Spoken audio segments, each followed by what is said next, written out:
Hi hello నమస్తే welcome to విజయ మా ఊరు ఆడియో బుక్స్ ఛానల్. నేను విజయలక్ష్మిని.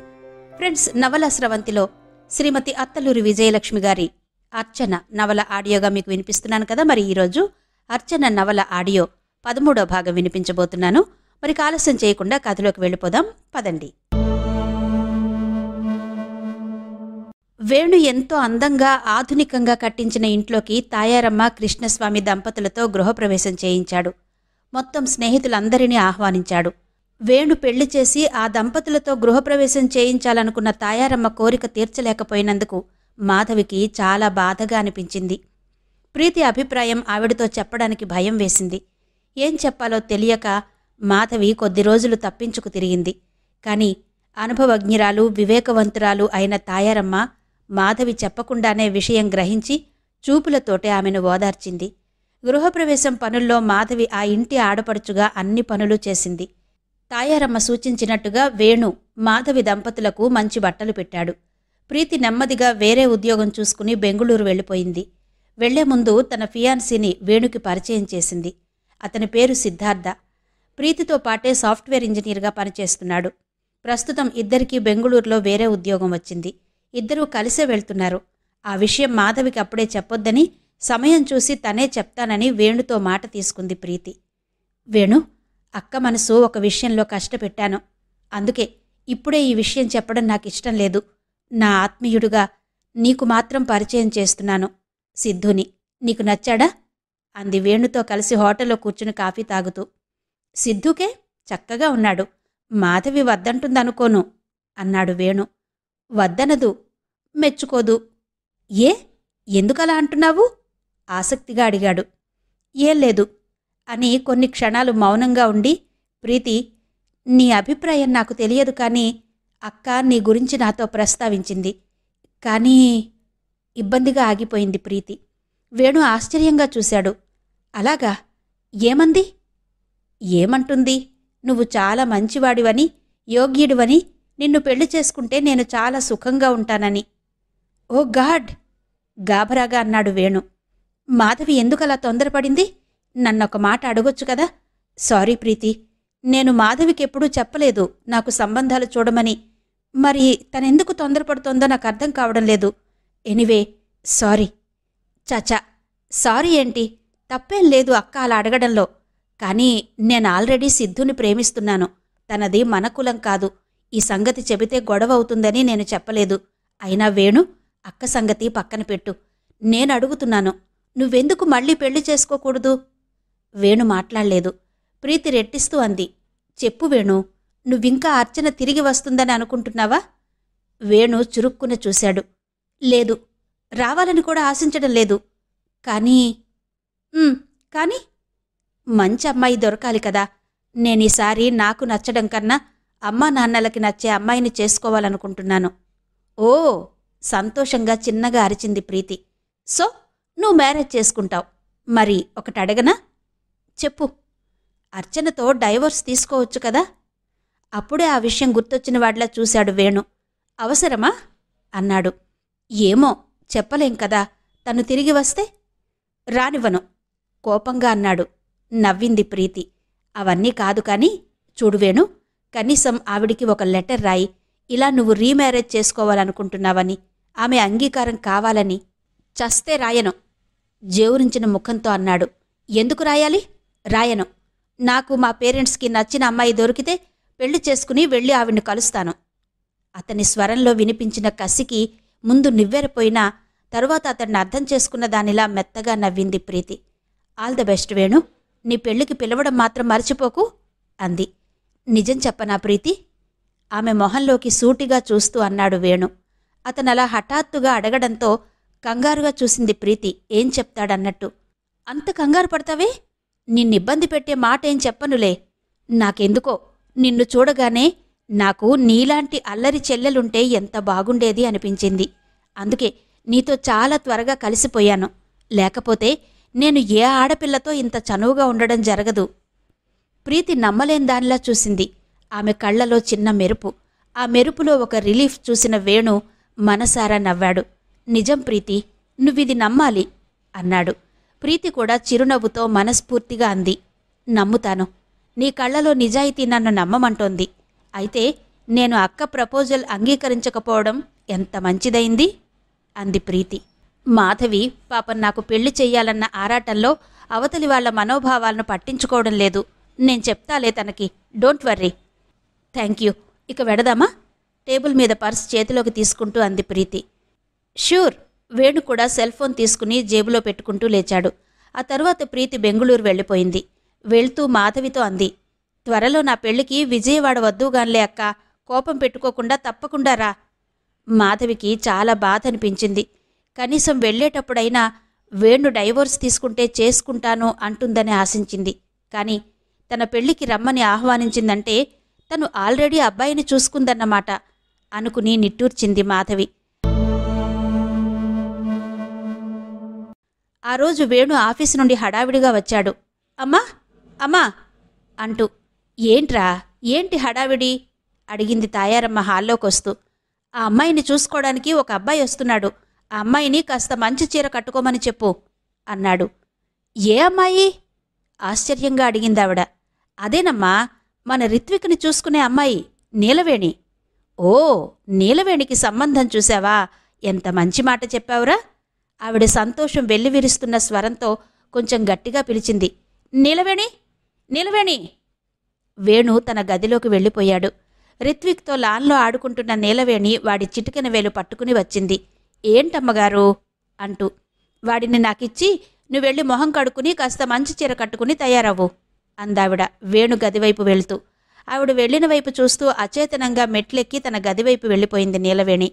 బట్టలు మార్చుకుంటున్న వేణు దగ్గరకు వెళ్ళి అడిగింది తాయారమ్మ. ఇంతకీ ఎవరు కుర్రాడ్రా? ఏం కులం? ఏం చేస్తాడు? వేణు చిరునవ్వుతో చూశాడు. మా బ్యాంకులో కొత్తగా చేరాడమ్మా, ప్యూను. వాడికి కూడా ఎవరూ లేరుట. మేనత్తెవరో పెంచారట. వాళ్లు కాపులనుకుంటా. ఈ అమ్మాయి గురించి చెప్పాను. అమ్మాయి బాగుంటే చాలన్నారు. బుద్ధిమంతురాలు కావాలన్నారు. అమ్మాయి బాగానే ఉంటుందిగా, తయారైతే మంచమ్మాయి, అందుకే రమ్మన్నా. మంచి పని చేశావురా. ఆ పిల్లనో ఇంటిదాన్ని చేస్తే మన బాధ్యత తీరిపోతుంది. ఈ ముక్క నాన్నగారి చెవిన కూడా వేసొస్తానుండు అంటూ ఆవిడ కృష్ణస్వామి దగ్గరకు వెళ్ళింది. పెరట్లో పాదులకు నీళ్లు పెడుతూ పిచ్చి మొక్కలు ఏరి పారేస్తూ కాలక్షేపం చేస్తున్న కృష్ణస్వామి దగ్గరకు వడివడిగా నడుస్తూ, ఇది విన్నారా అంది తాయారమ్మ.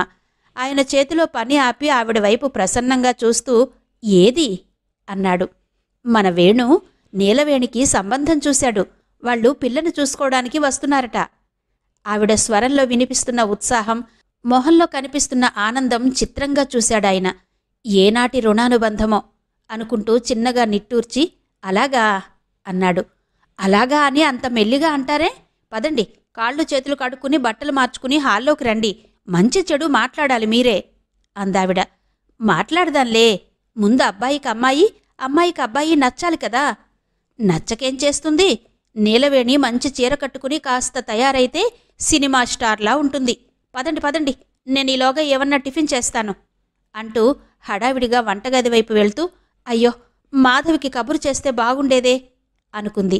ఆమెకి ఈ మధ్య ఏ విషయమైనా మాధవితో పంచుకోకపోతే వెలితిగా ఉంటోంది. మాధవి ఆ ఇంటి ఆడపడుచైపోయింది. నీలవేణి తన గదిలో కిటికీ దగ్గర స్థాణువులా నిలబడి బయటికి చూడసాగింది. వేణు బట్టలు మార్చుకుని తెల్లటి పైజామా లాల్చి వేసుకున్నాడు. రిత్విక్ చిటికెన వేలు పట్టుకుని లాన్లో తిరుగుతూ వాడితో ఏదో మాట్లాడుతున్నాడు. అప్పుడే కృష్ణస్వామి అక్కడికొచ్చాడు. లాన్లో మొక్కలన్నీ గాలికి సుతారంగా కదులుతున్నాయి. రంగురంగుల గులాబీలు విరగపూసి ఉన్నాయి. గోడమీదుగా పాకి అవతలి వైపుకి వంగి ఉంది బోగన్విల్ల. లేత నారింజ రంగులో వింత అందంతో అలరారుతున్నాయా కాగితం పూలు. లాన్లో గడ్డి మెత్తగా తివాచీపరిచినట్టుగా ఉంది. నీలవేణి కళ్లలో అప్రయత్నంగా నీళ్లు తిరిగాయి. తను పెళ్లి చేసుకుని ఈ ఇంటి నుంచి వెళ్ళిపోవాలా? ఈ అమ్మగారిని, ఆవిడ అమాయకపు వాత్సల్యాన్ని, అయ్యగారి అభిమానాన్ని, రిత్విక్తో అనుబంధాన్ని అన్నిటినీ వదులుకుని వెళ్ళిపోవాలా? ఈ ఇంట్లో ప్రతి అడుగులో తనకెన్నో మర్చిపోలేని అనుభూతులున్నాయి. ఈ మనుషులతో సుమారు 5 ఏళ్ల నుంచి విడదీయలేని బంధం పెనవేసుకుపోయింది. ఇంతకాలం నుంచి ఈ ఇంట్లో తాను ఒకతిగానే భావించుకుంది. ఏనాడూ తనకి పెళ్లి చేస్తారని, అక్కడి నుంచి పంపిస్తారని అనుకోలేదు. ఇప్పుడు హఠాత్తుగా పెళ్లి చూపులు అంటుంటే దుఃఖం ఆగడం లేదు. వద్దు, తనకి పెళ్ళొద్దు. ఈ ఇంటి నుంచి తనెక్కడికి వెళ్ళలేదు. నీలవేణి 2 చేతుల్లో ముఖం దాచుకుని వెక్కి వెక్కి ఏడవసాగింది. తనకి ఎందుకంత ఏడుపొస్తోందో ఆమెకే అర్థం కావడం లేదు. కింద నుంచి ఒక్కసారిగా సందడి వినిపించడంతో ఉలిక్కిపడి కళ్ళు తుడుచుకుని కిటికీలో నుంచి బయటకు చూసింది. గేటు తోసుకుని ఒక స్త్రీ, 2 మగవాళ్లు, ఒక బాబు లోపలికొస్తున్నారు. వాళ్లని చూడగానే పెళ్ళికొడుకెవరో తెలిసిపోయింది నీలవేణికి. వాళ్లని వేణు నవ్వుతూ లోపలికి ఆహ్వానించడం చూడగానే మళ్లీ దుఃఖం కట్టలు తెంచుకుంది. నీలవేణి! తాయారమ్మ స్వరం వినిపించడంతో కంగారుగా బాత్రూంలోకి దూరి తలుపేసుకుంది. గబగబా 10 నిమిషాల్లో తయారై పసుపు పచ్చ షిఫాన్ చీర కట్టుకుని జుట్టు వదులుగా అల్లుకుని కూర్చుంది. తాయారమ్మ ఆయాసపడుతూ పైకొచ్చింది. ఏం చేస్తున్నావే, పిలిస్తే పలకవు అంటూ. అయ్యో, మీరొచ్చారేంటమ్మా, బాత్రూంలో ఉన్నాను, వినిపించలేదు అంటూ చటుక్కున ఆవిడ దగ్గరకు నడిచి చెయ్యి అందుకుంది నీలవేణి. తనకి సమీపంగా నిలబడిన నీలవేణిని ఒక్కసారిగా అలా చూడగానే ఆవిడ తన కళ్లను తానే నమ్మలేనట్టు మ్రాన్పడిపోయి నిలబడింది. నిర్లక్ష్యంగా అల్లి వదిలేసిన పెద్ద జడ, పసుపు పచ్చ షిఫాన్ చీరలో బొమ్మలా ఉన్న శరీరం, సన్నగా కాటుక దిద్దుకున్న విశాలమైన కళ్ళు, చామన ఛాయకి హైదరాబాద్ నీళ్లు వంటబట్టి కొంచెం ఎక్కువే తెల్లగా అనిపిస్తోంది. నీలవేణి ఇంత అందంగా ఉంటుందా అనిపించిందావిడికి. వెంటనే చూపులు తిప్పుకుంటూ, సర్లే పద పద, వాళ్ళొచ్చారు అంటూ తొందర పెట్టింది. నేను రెడీగా ఉన్నానమ్మా నిర్లిప్తంగా అంది నీలవేణి. హైదరాబాద్ వచ్చాక నీలవేణి మాటల్లో యాస పూర్తిగా పోయింది.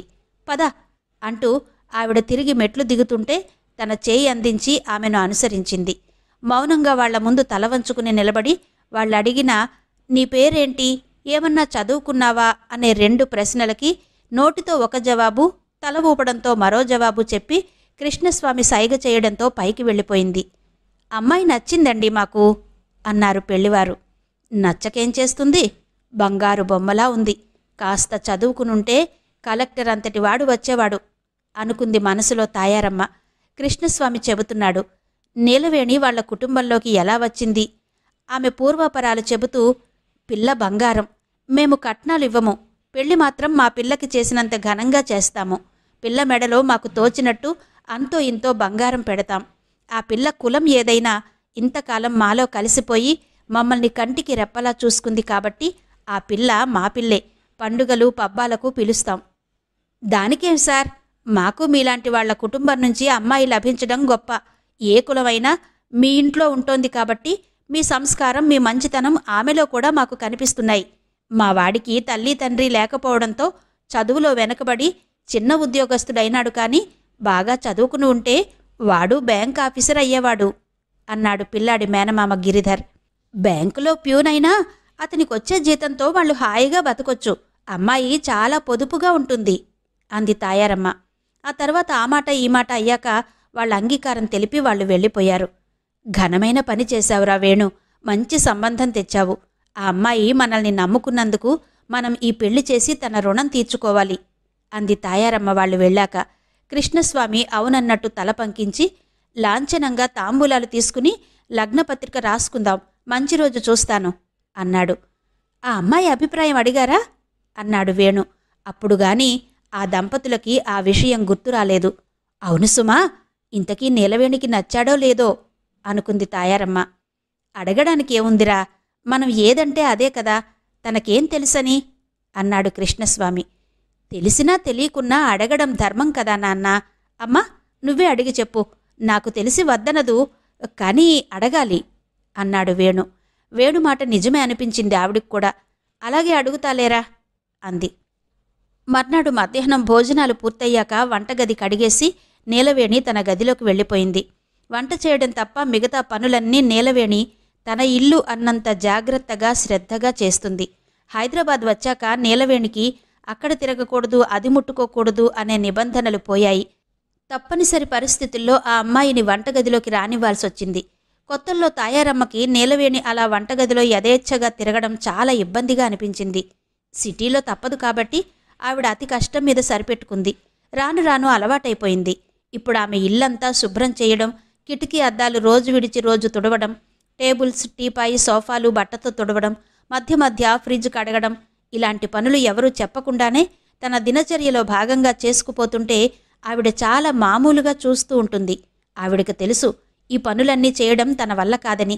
చెయ్యకపోతే ఇల్లు చండాలంగా ఉంటుందని. అందుకే నీలవేణి చేస్తుంటే ఏం మాట్లాడదు. ఇల్లు ఎప్పటికప్పుడు అద్దంలా ఉంచుతుంది నీలవేణి. పగలు భోజనాలు కాగానే హాల్లో పడుకుంటే హాయిగా అనిపిస్తుంది ఆవిడకు. ఒక్కోసారి ఈ పిల్ల పెళ్లి చేసుకుని వెళ్ళిపోతే ఈ ఇల్లెలా అనిపిస్తుంది ఆవిడికి. కానీ అలా అని ఆమెకు పెళ్లి చేయకుండా ఇంట్లో చాకిరీకి శాశ్వతంగా ఉంచుకోవడం అమానుషం అనుకుంటుంది తనకు తానే. తాయారమ్మ రోజులా పడుకోకుండా నీలవేణి వెళ్లిన కొద్ది నిమిషాలకే తను కూడా మెట్లెక్కి పైకి వెళ్ళింది. నీలవేణి గది తలుపు ఓరగా వేసుంది. అటు తలుపు కొద్దిగా తోసి గదిలోకి తొంగి చూసింది. నీట్గా ఉంది గది. మంచం లేదు. కిందనే పరుపు వేసుకుంది.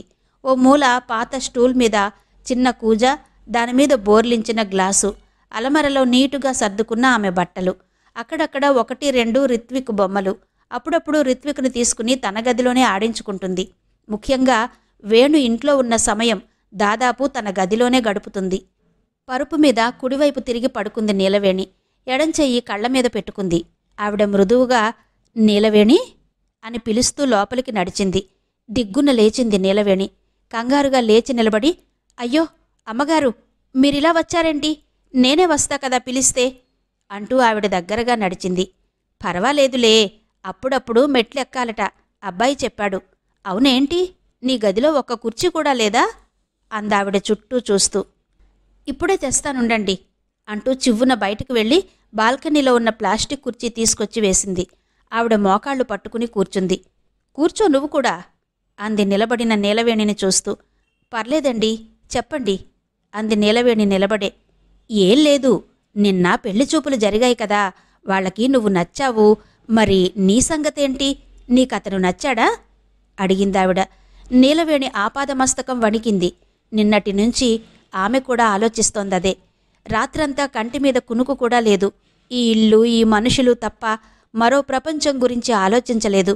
అది ఎలా ఉంటుందో కూడా ఆమెకు తెలియదు. అకస్మాత్తుగా అమ్మగారు వచ్చి నీకు పెళ్లి చూపులు అని చెప్పగానే గుండె గుభేలుమంది. అసలు పెళ్లి చూపులంటే ఏంటో కూడా తెలీదు. తనేం చెయ్యాలో, ఎలా నిలబడాలో, ఏం మాట్లాడాలో కూడా తెలీదు. అలాంటిది అత్యంత కష్టంగా 10 నిమిషాలు నిలబడి వచ్చేసింది. ఆ తర్వాత వాళ్లలో పెళ్ళికొడుకెవరు, అతనేం చేస్తాడు, అతనెక్కడుంటాడు, ఏమీ ఆలోచించలేదు. అసలు ఆ ఆలోచనలు రావడం లేదు. ఒక్కటే తెలుస్తోంది, ఈ ఇల్లు, ఈ మనుషుల్ని వదిలి తను వెళ్ళిపోవాలి. వెళ్ళిపోయి బతకగలదా? ముక్కు ముఖం తెలియని వాళ్లతో అసలు ఎలా మసులుకోవాలో కూడా తెలీదు. పైగా ఇక్కడ అందరితో ఏదో తెలియని ఒక బలమైన అనుబంధం పెనవేసుకుపోయింది. ఆ బంధాన్ని తెంపుకుని వెళ్లడమంటే తన ప్రాణాలు ఇక్కడ వదిలి కేవలం కట్టెగా వెళ్ళాలి. చెప్పమ్మా, నీకు నచ్చాడా? ఆవిడ మళ్ళీ అదే మృదుస్వరంతో అడిగింది. నీలవేణి కళ్ళు నీటితో నిండి బొటబొట కన్నీళ్లు కారిపోయాయి. ఆవిడ కంగారుగా కుర్చీలో నుంచి లేచి ఆమె దగ్గరగా వచ్చి అడిగింది. అరెరే, ఎందుకు ఏడుస్తున్నావు? ఏం జరిగింది? నీలవేణి సమాధానం చెప్పలేదు. ఆవిడ మాటల్లోని అభిమానం, వాత్సల్యం ఆమె గుండెని తాకి చల్లగాలి సోకిన మేఘంలా వర్షించసాగింది. గుండెల్లో నుంచి దుఃఖం కట్టలు తెంచుకుని ప్రవహించసాగింది. ఆవిడకు అయోమయంగా అనిపించింది. ఎలా ఓదార్చాలో, ఏం చెయ్యాలో అర్థం కాలేదు. ఏం జరిగింది నీలవేణి అంది. అమ్మగారు వెక్కుతూ పిలిచింది నీలవేణి. ఏంటే, చెప్పు, ఎందుకేడుస్తున్నావు? నీకీ సంబంధం ఇష్టం లేదా? చెప్పమ్మా. నాకిష్టాలేంటమ్మగారు?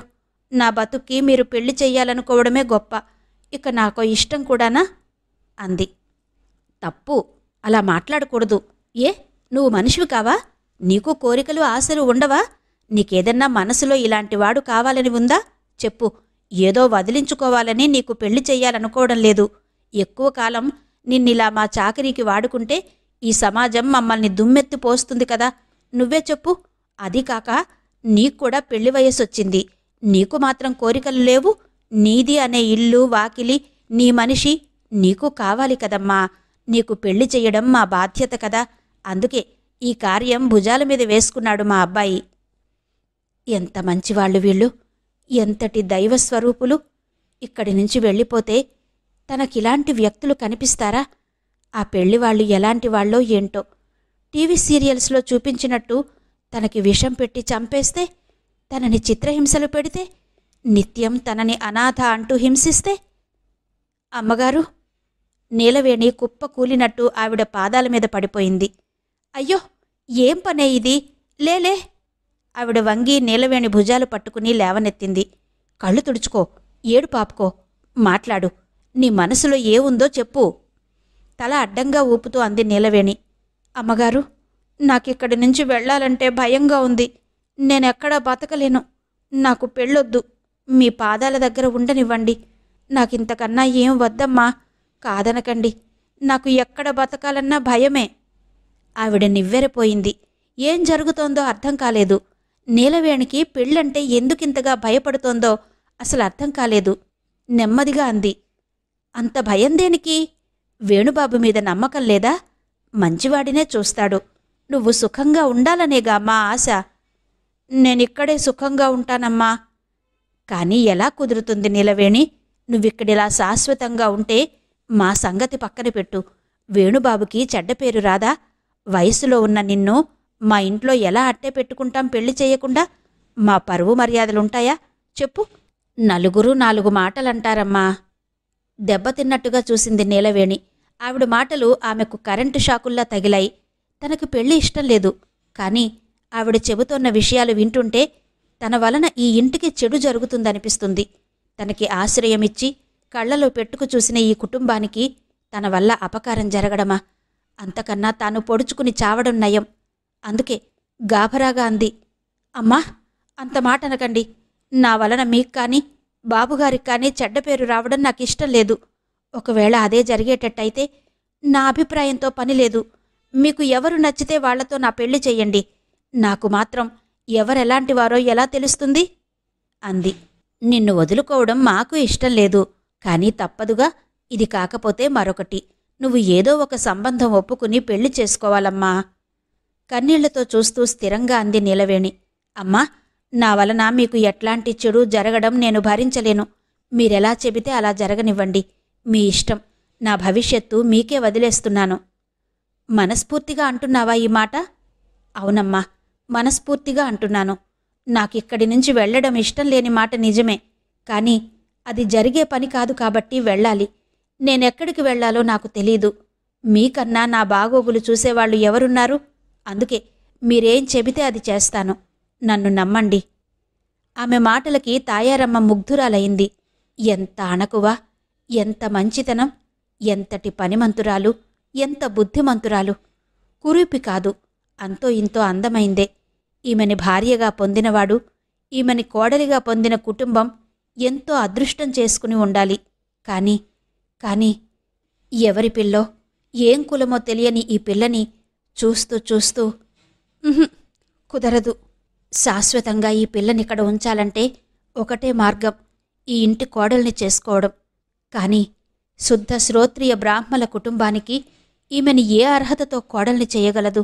పైగా చదువు, సంస్కారం, నాగరికత ఉన్న వేణు చదువు సంధ్యా లేని ఈ అమ్మాయిని భార్యగా స్వీకరిస్తాడా? ఆవిడ తన ఆలోచనలకి తానే ఉలిక్కిపడింది. చచ, నేనేంటి ఇలా ఆలోచిస్తున్నాను? తప్పు. ఈ ఆలోచన వచ్చిందని తెలిసిందంటే ఆయన తనని నిప్పుల్లో కడిగినా కడుగుతాడు. పనిపిల్లే. ఆమె మంచితనానికో పనితనానికో స్వేచ్ఛ స్వాతంత్రం ఇచ్చినంత మాత్రాన ఇలాంటి నిర్ణయాలు తీసుకోవడం సమంజసమా? అయినా ఆ పిల్ల కన్నీళ్లకిలా కరిగిపోయి ఇలాంటి ఆలోచనలేంటి? బుద్ధి తక్కువ కాకపోతే. ఆవిడ నెమ్మదిగా ఆలోచనలు వదిలించుకుని నీలవేణి తలమీద చెయ్యి పెట్టి మనసులోనే దీవించి మౌనంగా అక్కడ్నుంచి వెళ్ళిపోయింది. ఆవిడ వెళ్లిన వైపు చూస్తూ నిలబడిపోయిన నీలవేణి కళ్ళు మూసుకుని 2 చేతులు జోడించి కనిపించని దేవుడికి దండం పెట్టుకుంటూ అనుకుంది. దేవుడా, వచ్చే జన్మ అనేది ఉంటే ఈ మనుషుల మధ్యలోనే బతికే అదృష్టమివ్వు అని. అర్చన ఆర్డీఓగా రాజమండ్రిలో మంచి పేరు తెచ్చుకుంది. మొదట్లో కొన్ని సంఘటనలకి భయపడి బెదిరిపోయి తల్లడిల్లినా క్రమంగా తనకి తానే ధైర్యం చెప్పుకుని క్లిష్ట సమస్యల్ని కూడా చాకచక్యంగా పరిష్కరిస్తూ అటు ప్రభుత్వాధికారుల దగ్గర, ఇటు లోకల్ ఎమ్మెల్యేలు, ఇతర నాయకుల దగ్గర, తన తోటి ఉద్యోగుల దగ్గర, సబార్డినేట్స్ దగ్గర కూడా మంచి ఆఫీసర్గా పేరు పొందింది. ఆ రోజు అర్చన ఆఫీస్కు వెళ్లేటప్పటికీ ఆమె కోసం 4-5 విజిటర్స్ ఎదురు చూస్తున్నారు. ల్యాండ్ తగాదాకి సంబంధించిన విషయం. అర్చన తన ఛాంబర్లోకి వెళ్తూనే వాళ్ల హడావిడి మొదలైంది. చాలాసేపటి నుంచి ఎదురు చూస్తున్నాం, ఇంకా ఎంతసేపు అని అరుస్తున్నారు. బహుశా పిఏ ఆపి ఉంటాడు. మేడం ఇప్పుడే వచ్చారు, కొంచెం రిలాక్స్ అవనివ్వరా అని అతని స్వరం అస్పష్టంగా వినిపించింది. తన సీటు దగ్గరకు వెళ్తూనే బెల్ కొట్టి వాళ్లను పంపించమని చెప్పింది ప్యూన్కి. ఆ వచ్చిన వాళ్లలో ఒక అమ్మాయి కూడా ఉంది. ఆమెతో పాటు 2 వ్యక్తులు వచ్చారు. ఆ అమ్మాయి చాలా ఫెరోషియస్గా ఉంది. చూడగానే బాగా డబ్బున్న వాళ్ళ అమ్మాయిలాగా ఉంది. సుమారు 30-32 ఏళ్లుండొచ్చు. తెల్లగా ఉంది. ఖరీదైన సిల్క్ చీర, మెడలో పుస్తెల తాడు, చంద్రహారం, 2 పేటల ముత్యాల గొలుసు, 2 చేతులకి నిండుగా బంగారు గాజులు, వేళ్లకి ఉంగరాలు, చెవులకి డైమండ్ దిద్దులు, డైమండ్ ముక్కు పుడక. నమస్కారం మేడం గారు అంటూ నమస్కరిస్తూ వచ్చారు. అర్చన తల పంకించి, చెప్పండి, ఏంటి ప్రాబ్లం అంది. వాళ్లలో ఒకతను మొదలుపెట్టాడు. వీళ్ళాయన మా ల్యాండ్ ఇల్లీగల్గా ఆక్రమించుకుని ఇప్పుడు అక్కడ కల్టివేషన్ ప్రయత్నాలు చేస్తున్నాడు మేడం. మేము మా ల్యాండ్ అని అన్నందుకు ఇదిగో ఈ అమ్మాయి తండ్రి మా మీదకు తగాదాకొచ్చాడు. అతను కొంచెం చదువుకున్నవాడిలా ఉన్నాడు. నోరు మూసుకో, అది మా తాతల నుంచి మాకు సంక్రమించిన భూమి. మధ్యలో అక్రమంగా ఆక్రమించుకున్నది నువ్వు అంటూ రయ్యన లేచాడు అమ్మాయి తండ్రి. ఎత్తుగా, లావుగా, పంచకట్టుతో, బుర్రమీసాలతో, అచ్చు సినిమాల్లో చూపించే భూస్వామిలాగా ఉన్నాడు. అర్చన కొంచెం గట్టిగా అంది. మీరు దెబ్బలాడుకునేట్టయితే ఇక్కడికెందుకొచ్చారు? అది కాదు మేడం, అది మా నాన్నగారు నాకు పసుపు కుంకాల కింద నా పెళ్లిలో ఇచ్చారు. మా ఆయన దాన్ని సాగు చేసి వరి పండించాలనుకుని ఈ మధ్య ఆ పని మొదలుపెట్టాడు. ఈలోగా ఈ పెద్ద మనిషి మాతో యుద్ధానికొచ్చాడు అంటూ ఆ అమ్మాయి మొదలుపెట్టింది. ఆ అమ్మాయి వైపు సూటిగా చూస్తూ అడిగింది అర్చన. ఏం చేస్తాడు మీ ఆయన? మా ఆయన రూలింగ్ పార్టీ లీడరు అంది వయ్యారాలు పోతూ. ఓ సరే, మీరు వెళ్ళి బయట కూర్చోండి, పిలుస్తాను అంటూ వాళ్లని బయటికి వెళ్లమని బెల్ నొక్కి పిఏని పిలవమని చెప్పింది ప్యూన్కి. శ్రీపతి వచ్చాడు. వస్తూనే ఆమెకి విష్ చేసి ఆ ల్యాండ్ గురించిన సమాచారం మొత్తం చెప్పాడు. నిజానికి అది పోరంబోకు భూమి. ఆ అమ్మాయి తండ్రి పేరు వీరాస్వామి. అతను పెద్ద రాజకీయ నాయకుడు. ఏ పార్టీ రూలింగ్లో ఉంటే ఆ పార్టీకి గొడుగు పట్టి పెత్తనం చెలాయిస్తుంటాడు. అతనికి ఒక కూతురు విజయదుర్గ, కొడుకు వరప్రసాద్. కూతుర్ని మరో రాజకీయ నాయకుడైన మునిస్వామి కొడుకుకిచ్చి పెళ్లి చేస్తూ కట్నం కింద 50 లక్షల బంగారం, విశాఖపట్నంలో ఒక ఫ్లాటు, ఈ పోరంబోకు భూమి ఇచ్చాడు. ఈ భూమిని తన పరపతి, పదవి, దాదాగిరి ఉపయోగించి సంపాదించాడు. ఒక విధంగా అన్యాయంగా ఆక్రమించాడు. అల్లుడు ఈయనని మించినవాడు. రాజకీయం అడ్డం పెట్టుకుని భూ ఆక్రమణలు, గూండాయిజాలు చేస్తుంటాడు. అతనికి ఈ అమ్మాయి వత్తాసు. దొంగలు ఊళ్ళు దోచుకున్నట్టు ఆ ఆక్రమణలో తనకీ భాగం ఉందంటూ ఇప్పుడు ఈ కొత్త వ్యక్తి వచ్చాడు. వీళ్ళందరికీ తహసీల్దార్ గారి వత్తాసుంది. ఆయన ప్రోద్బలంతోటే చుట్టుపక్కల చాలా ప్రభుత్వ స్థలాలు ఆక్రమించుకున్నారు. వింటుంటే రగిలిపోయింది అర్చన. ఎంత అన్యాయం! పైగా అన్యాయాన్ని సమర్థించుకోవడం. సిగ్గన్నా లేదా వీళ్ళకి? తహసీల్దార్ అసలు అలాంటివాడని తను ఎన్నడూ అనుకోలేదు. అంటే చాప కింద నీరులా చాలా చేస్తున్నాడన్నమాట. తను ఎంత అమాయకురాలు! అర్చన అప్పటికప్పుడు రెవెన్యూ ఇన్స్పెక్టర్స్ని ఫైల్స్తో రమ్మని కబురు చేసింది. ఆగమేఘాల మీద ఆక్రమించుకున్న భూమిని తిరిగి ప్రభుత్వ పరిధిలోకి తీసుకోవడానికి తన ప్రయత్నాలు తాను చేయసాగింది. ఆ పరంపరలోనే తెరమీదికొచ్చాడు నాగరాజు, విజయదుర్గ భర్త. పెద్ద మీసాలు, బాగా ఒళ్ళొచ్చి పెళపెళ్లాడే కద్దరు చొక్కా వేసుకుని వస్తాదులా వచ్చాడు. అతన్ని చూడగానే అర్చన, ఆమెను చూడగానే నాగరాజు కూడా ముందు నిశ్చేష్టులయ్యారు. తేరుకున్న అర్చన మండిపడింది. అతన్ని చూడగానే ఒక్కసారిగా గతం కళ్ల ముందు కదిలి ఎంతో ఆవేశపడిపోయింది. ఇంతకాలం అణచి ఉంచిన పగ, ప్రతీకారం ఉవ్వెత్తున ఎగిశాయి. లాగిపెట్టి ఆ చెంప ఈ చెంప వాయించాలనిపించింది. కాని తన హోదా, అధికారం, తన పరువు, ప్రతిష్ట ఆమె నా పని చెయ్యనివ్వలేదు. అందుకే తనతో మాట్లాడ్డానికి వచ్చిన అతడిని మాట్లాడకుండానే అక్కడి నుంచి పంపించేయాల్సిందిగా పిఏకి చెప్పింది. ఎవరో లేడీ ఆఫీసర్ ఉందని తెలుసుగాని ఆ లేడీ అర్చనని, తలుచుకుంటే తన పొగరు, రాజకీయ వేషాలు అన్నీ అడ్డంగా తోసేయగల అధికార హోదాలో ఉందని తెలియని నాగరాజు అర్చనని చూడగానే నిశ్చేష్టుడయ్యాడు. నోటి నుంచి మాట రాలేదు. తానొక పార్టీ లీడరైనా ఆ క్షణంలో తనకి తాను ఆమె ముందు నిలబడలేనివాడని అర్థమైంది.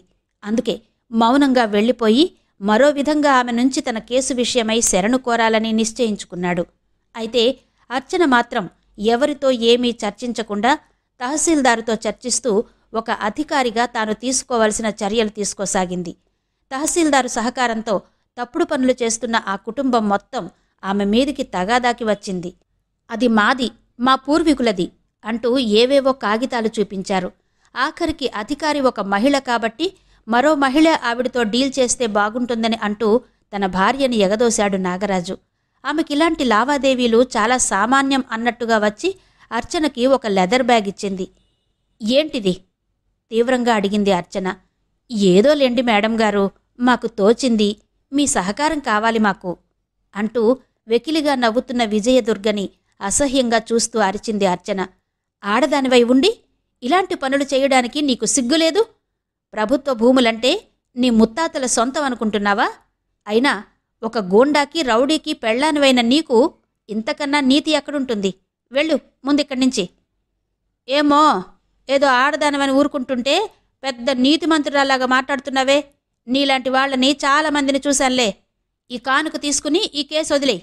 ఎన్నేళ్లు ఈ ఉద్యోగంలో కొట్టుకున్నా ఇంత డబ్బు రాదు, ఇందా అంటూ బ్యాగ్ అర్చన వైపు నిర్లక్ష్యంగా తోసింది. అర్చన ఆవేశంతో వణికిపోతూ, గెటౌట్! ఒక్క క్షణం ఇక్కడ కనిపించావంటే నిన్ను నీ మొగుడిని అరెస్టు చేయిస్తాను అంటూ అరిచింది. ఆమె అరుపుకి బయట నుంచి శ్రీపతి, ప్యూను, మరో స్టెనో పరిగెత్తుకొచ్చారు. ఆవేశంతో నిలువెల్లా వణికిపోతున్న అర్చనను చూసి వాళ్లకి మతిపోయింది. శ్రీపతి ముందుగా తేరుకుని విజయదుర్గని ఒక విధంగా బయటికి నెట్టినంత పని చేశాడు. అర్చనకి చల్లని కూల్ డ్రింక్ తెప్పించి ఇచ్చి ఆమెను మామూలు స్థితికి తీసుకురావడానికి చాలాసేపు పట్టింది వాళ్లకి. ఆ తర్వాత అర్చన ఈ విషయం కలెక్టర్ దాకా రాసింది. పూర్తి రిపోర్ట్ ఇస్తూ, నా జ్యూరిస్డిక్షన్లో ఇలాంటి దారుణాలు జరగడం నేను భరించలేను. ఈ భూ ఆక్రమణ కేసులో పార్టీకి సహకరించి ఇల్లీగల్ యాక్టివిటీస్ను ప్రోత్సహిస్తున్న తహసీల్దారు, రెవెన్యూ ఇన్స్పెక్టర్ల మీద చర్యలు తీసుకోవాలని సూచించింది. ఆమెకు కొన్ని సంవత్సరాలుగా నాగరాజు మీద రగులుతున్న పగ తీర్చుకునే అవకాశం వచ్చింది. అది వదలాలని లేదు. అఫీషియల్గా అతని మీద ప్రతీకారం తీర్చుకునే అవకాశం వదులుకుందంటే జీవితాంతం ఒక ఓటమిని మౌనంగా భరించాలి అనిపించింది. చాలా బెదిరింపులు, ప్రయత్నాలు, గొడవలు తర్వాత నాగరాజు మీద విజయం సాధించింది. అపజయం పాలైన విజయదుర్గ అర్చన ఇంటికి యుద్ధానికొచ్చిందో రోజు. ఆమెను సూటిగా అడిగింది అర్చన. నీకు నీ మొగుడు పెద్ద గూండా అని, నీలాంటి ఆడవాళ్ల జీవితాలెన్నో నాశనం చేశాడని తెలుసా? అలాంటి వాడితో కాపురం చేయడానికి సిగ్గులేదు? ఈ నగల కోసం, ఈ పట్టుచీరలు, పసుపు కుంకాల కోసం ఈ సమాజంలో గూండాలకి ఉన్నత స్థానం కల్పించడంలో నువ్వు కూడా కారణమవుతున్నావని నీకు తెలుసా? అలాంటి మగాడికి పెళ్లాంగా బతికే కన్నా నీకున్న ఆస్తితో ఒంటరిగా బతకలేవా? విజయదుర్గ నవ్వింది. ఆమె నవ్వులో ఒక విధమైన కసి కనిపించింది. అప్పటిదాకా అర్చన మీద అగ్నివర్షం కురిపించిన ఆమె మాటల్లో మృదుత్వం చోటు చేసుకుంది. మేడం, ఈ సమాజంలో ఏ మగాడు నీతిమంతుడో మీరు చెప్పగలరా? భార్య కాక మరో ఆడదానితో సంపర్కం లేని మగాడిని మీరు చూపించండి, నేను నా మొగుడిని వదిలేస్తాను. పిచ్చి మేడం, అందరూ మగాళ్ళు వెధవలే అయినప్పుడు ఆడవాళ్లంతా పెళ్లి వద్దు అని గాని, పెళ్ళయ్యాక వాడు వెధవని తెలిసాక విడాకులు తీసుకుంటానని గాని అంటే ఇక ఈ సమాజంలో పెళ్ళిళ్ళు, కాపురాలు, పిల్లలు ఏవీ ఉండవు. మా ఆయన బయట పులి కావచ్చు, కాని ఇంట్లో నా ముందు పిల్లి. వాడు బయట ఎంతమందితో తిరిగి వచ్చినా నేను కాపురం చేస్తున్నానని అనుకుంటున్నారా? చేస్తున్నా, తప్పదు. చెయ్యకపోతే వాడు మరో అమ్మాయిని చూసుకుంటాడు. నేను కాకపోతే నా స్థానం మరో ఆడది తీసుకుంటుంది.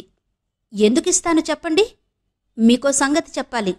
వాడికెలాగైతే నేను కాక వేరే సంబంధాలున్నాయో నాకు అలాగే ఉన్నాయి. వాడు చేసే చెడ్డ పనులకి మద్దతిస్తూ నా సరదాలు నేను తీర్చుకుంటాను. మగాడికో నీతి, ఆడదానికో నీతి ఉండకూడదు కదా. ఎప్పుడైతే వాడి బుద్ధి తెలుసుకున్నానో అప్పుడే నేను ఈ నిర్ణయం తీసుకున్నాను. లోకం దృష్టిలో వాడు నా మొగుడు, నా పిల్లలకి తండ్రి. తప్పదండి, ఇలాగే బతకాలి. బతక్కపోతే చావాలి. ఎందుకంటే నాలాంటి ఆడదాన్ని మొగుడు లేకుండా ఈ లోకం బతకనివ్వదు. మొగుడు చాటున ఏం చేసినా పట్టించుకోరు. లోకం వెర్రిబాగులదండి బాబు. అందుకే నాకుండే సంబంధాలు, అనుబంధాలు నాకుంటాయి. కాబట్టి ఇదిగో ఈ మాంగల్యం కోసం వాడికి కట్టుబడి ఉన్నాను. మీరు రహస్యం తెలుసుకోవాలి. అర్చన దగ్గరగా వంగి రహస్యంగా అంది విజయదుర్గ. ఈ సమాజంలో 160% ఆడవాళ్లు మొగుడి మీద ప్రేమతో కలిసుండరు. అవసరం కోసం, వాడి వలన కలిగే గౌరవం కోసమే కలిసి ఉంటారు. ఇది నిజం, నమ్మండి. నా మాట విని మీరు కూడా ఎవరో ఒకళ్ళని పెళ్లాడండి. లేకపోతే ఎంత నీతిగా ఉన్నా అపనిందలు తప్పవు. అన్నట్టు మీకు మీ కలెక్టర్కి ఏదో ఉందట కదా? నలుగురు అంటున్నారులేండి. వస్తాను. అర్చన నెత్తిమీద నిప్పులవాన కురిపించి తిప్పుకుంటూ వెళ్ళిపోయింది విజయదుర్గ. అర్చన కళ్ల ముందు తన పరువు ప్రతిష్ఠ తగలబడుతున్నట్టు, తననెవరో ఆ మంటల్లోకి తోసేస్తున్నట్టు కంపించిపోయింది. సుడిగాలిలా వచ్చి ప్రళయం సృష్టించి వెళ్ళిపోతూ ఆమె అన్న మాటలు అర్చన గుండెల్లో గుణపాల్లా దిగబడసాగాయి. చదువు సంధ్యాలేని పల్లెటూరి మొద్దులా తాను భావించిన ఆ అమ్మాయి ఇన్ని మాటలు మాట్లాడగలదా? ఇంత నిర్మోహమాటంగా జీవితాన్ని, జీవితపు కృత్రిమ విలువలని కాచి వడపోసిన దానిలా ఖచ్చితంగా, నిస్సిగ్గుగా. ఇప్పుడర్థమైందామెకి ఎందుకు ఆడవాళ్ల జీవితాలిలా బానిసత్వం నుంచి మారడం లేదో బాగా అర్థమైనట్టనిపించింది. ఎంత ధైర్యం ఆ అమ్మాయికి! ఎంత పొగరు! ఏమంటోంది తనకి? చిచి, ఎంత నికృష్టపు మాట అంది!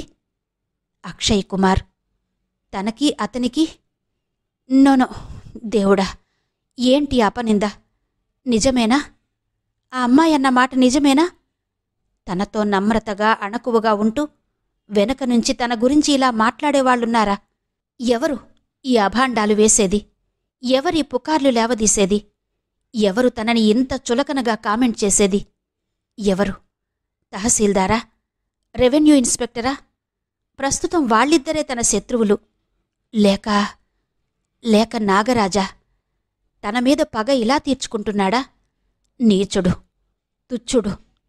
అర్చనకి ఆ క్షణంలోనే అలాంటి మాటలు ఎవరు మాట్లాడుతున్నారో తెలుసుకోవాలని, వాళ్లమీద తీవ్రమైన చర్యలు తీసుకోవాలని అనిపించింది.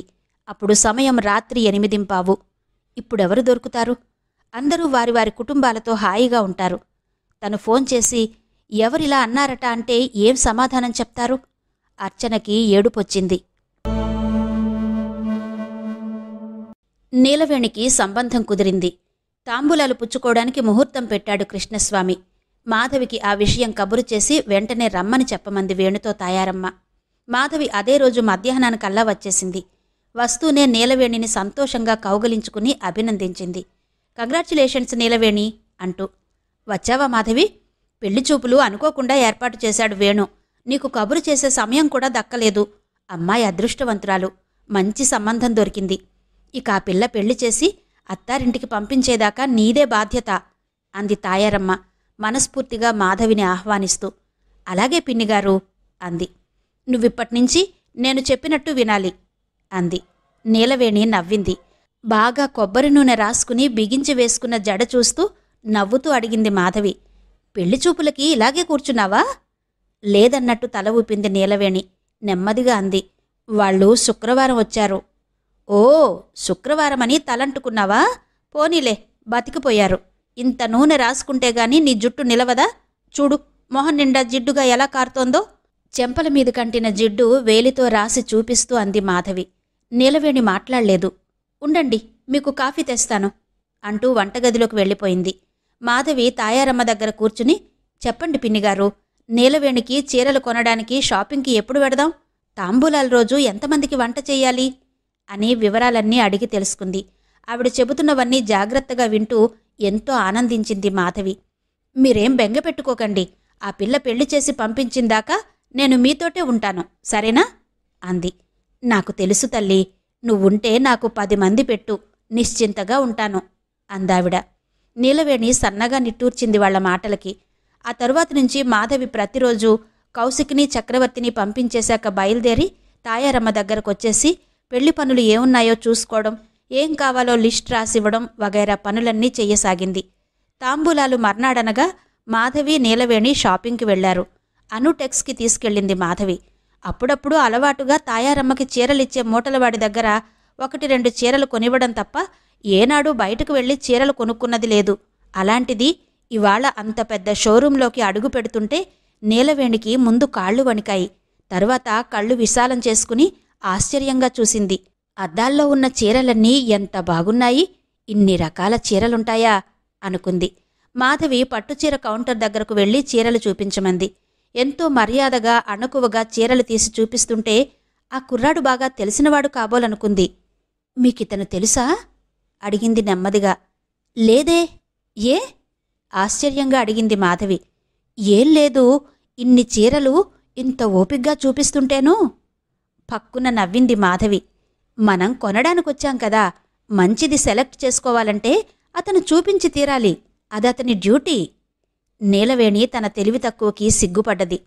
చెప్పు, ఏ చీర బావుంది? రేపొక చీర కట్టుకోవాలి నువ్వు. పెళ్లికి 2 పట్టు చీరలు, 2 ఫ్యాన్సీ చీరలు కొనమన్నారు. నీకేది నచ్చిందో చెబితే అవి తీసి పక్కన పెట్టించి వాటిలో ఇంకా బాగున్నది సెలెక్ట్ చేద్దాం. ఇదిగో ఈ నీలం చీర చూడు, పసుపచ్చ బోర్డర్, మంచి కలర్ కాంబినేషన్ అంటూ ఒక్కో చీర చూపిస్తూ నీలవేణి మొహంలో భావాల కోసం చూడసాగింది మాధవి. అందమైన చీరలు చూస్తున్న ఆమె కళ్ళు తళుకులీనుతున్నాయి. కాని ఎక్కడో ఏదో నిర్లిప్తత కనిపిస్తోంది. నాకింత ఖరీదైన చీరలెందుకక్కా అంది మొహమాటంగా. పెళ్లి కదా వేణి, పెళ్లికి ఇలాంటి చీరలు కట్టుకోవుగా అంటూ నీలవేణి కట్టుకున్న కాటన్ చీర పట్టుకుని చూపించింది మాధవి. అయినా అనాథని, అమ్మగారు నాకింత మంచి చీరలు కొనివ్వడం నాకు బాధగా ఉంది అంది. షు, ఇక్కడలా మాట్లాడకూడదు. నువ్వు మా ఇంటి ఆడపిల్లవి, సరేనా? చూడు ఇదెంత బావుందో, కొత్త కలర్ కాంబినేషన్, గచ్చకాయ రంగు మీద జరీ నెమళ్ళు, మెజంతా బోర్డర్ మీద చిన్న నెమళ్ళు, అద్భుతంగా ఉందా చీర. నీలవేణికి కూడా బాగా నచ్చింది. ఖరీదెంతుంటుందక్కా? చాలా బాగుంది చీర అంది. ఖరీదు గురించి నీకెందుకు బాధ? నీకు నచ్చిందా చెప్పు అంది మాధవి. తలూపింది నీలవేణి. మాధవి 2 పట్టుచీరలు, 2 క్రేప్ చీరలు సెలెక్ట్ చేసి జరీ అంచున్న తెల్లటి వెంకటగిరి చీర ఒకటి కొన్నది. ఇది తలంబ్రాల చీర, నా తరపున అంటూ అన్నీ ప్యాక్ చేయించి బిల్ చెల్లించి బయటకొచ్చింది. మాధవిని అనుసరిస్తున్న నీలవేణి ఆమె చూడకుండా చెమర్చిన కళ్ళు చెంగుతో అద్దుకుని ఆమెను అనుసరించింది. ఇద్దరూ కొబ్బరి బొండాలు కొట్టించుకుని నీళ్లు తాగి ఇంటికొచ్చారు. ఆ చీరలు చూసి తాయారమ్మ చాలా మెచ్చుకుంది. మర్నాడు ఆదివారం. ఆ రోజే నీలవేణి పెళ్లి నిశ్చయ తాంబూలాలు. మాధవి తాయారమ్మ కలిసి వంట చేసేశారు. పులిహోర, ముక్కల పులుసు, పప్పు, క్యాబేజీ కూర, బెండకాయ వేపుడు, టమాటా పచ్చడి, పెరుగు. స్వీట్లు వేణు బయటనుంచి తెచ్చాడు. 10 పెళ్లివాళ్లొచ్చారు. ముందు రోజు కొన్న పసుపు పచ్చ బోర్డరున్న లేత నీలం రంగు చీర కట్టుకుంది నీలవేణి. మాధవి నీలవేణికి చీర కట్టుకోవడంలో సాయం చేసింది. ఒక్కసారి నిలువున ఆమెను చూస్తూ అనుకుంది మాధవి, ఎంత చక్కగా ఉంది ఈ అమ్మాయి. కానీ ఏదో లోపం. మాధవి మరోసారి పరిశీలనగా చూస్తుంటే నీలవేణి ఇబ్బందిగా తల వంచుకుంది. అప్పుడర్థమైంది మాధవికి. ఆమె మెడ బోసిగా ఉంది. మాధవి చటుక్కున తన మెడలో ఉన్న ముత్యాల దండ తీసి నీలవేణి మెడలో వేసింది.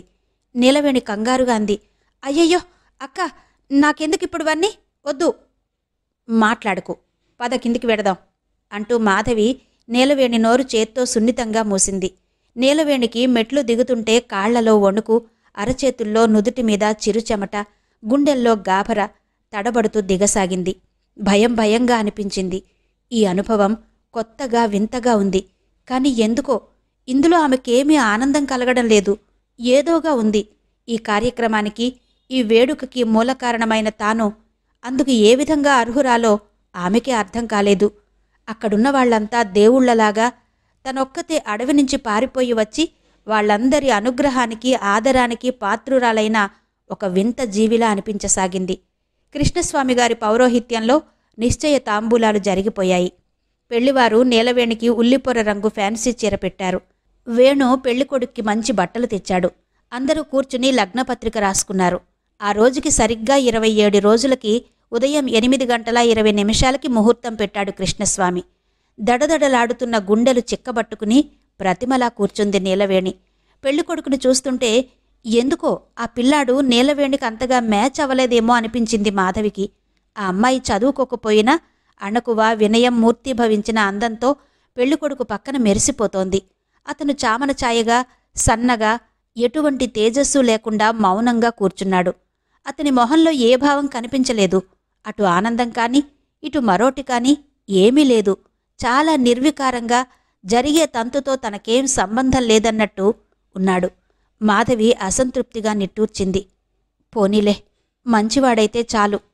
నిజానికి ఎంత పెద్ద మనసుంటే ఓ అనాథకి ఇంత ఆర్భాటంగా తాంబూలాలు పెళ్లి చెయ్యగలరు ఎవరైనా? కులపిచ్చి మహమ్మారిలా విశృంఖలంగా ప్రబలిన ఈ సమాజంలో నీలవేణికి కులంతో సంబంధం లేకుండా పెళ్లి కుదరడమే గొప్ప. పోనీలే, ఆ అమ్మాయి సుఖంగా ఉంటే అదే చాలు అనుకుంది. ఆ తరువాత కార్యక్రమాలన్నీ నిరాటంకంగా జరిగిపోయాయి. పెళ్లివాళ్లు భోజనం చేసి వెళ్ళిపోయారు. నీలవేణి పట్టుచీర మార్చుకుని సాదా చీర కట్టుకుని తిరిగి పనిలో పడింది. మాధవి ఆమెను చూస్తూ అనుకుంది.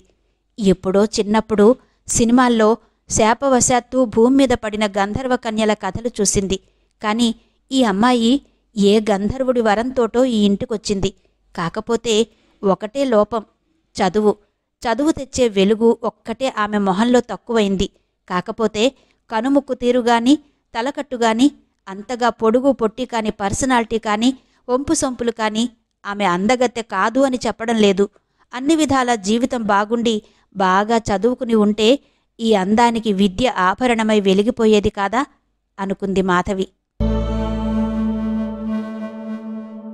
ఇంతవరకు శ్రీమతి అత్తలూరి విజయలక్ష్మి గారి అర్చన నవల ఆడియో 13వ భాగం విన్నారు కదా.